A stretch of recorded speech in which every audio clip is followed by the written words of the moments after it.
Ha incontrato il suo assistito nel pomeriggio, l'avvocato Alessandra Nava, in carcere a Treviso. Dopo la prima notte trascorsa in cella, Luca Furlan, 49 anni, di Preganziole, è apparso molto preoccupato, dice il difensore, soprattutto per la tempistica con cui si sono mossi gli inquirenti.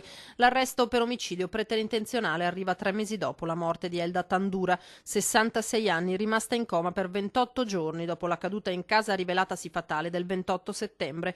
Furlan nega di averla spinta e teme che ora la ricostruzione dei fatti, che nell'immediatezza poteva essere più semplice, si complichi.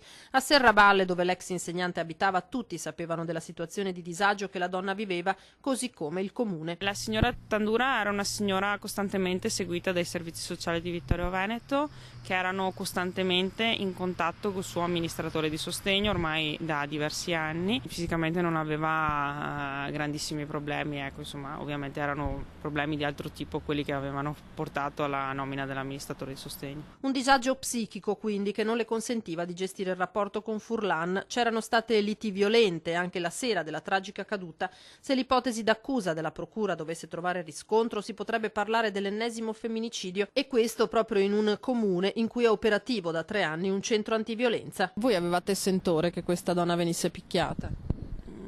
È chiaro che in una situazione di fragilità la componente della violenza molto spesso poi interviene.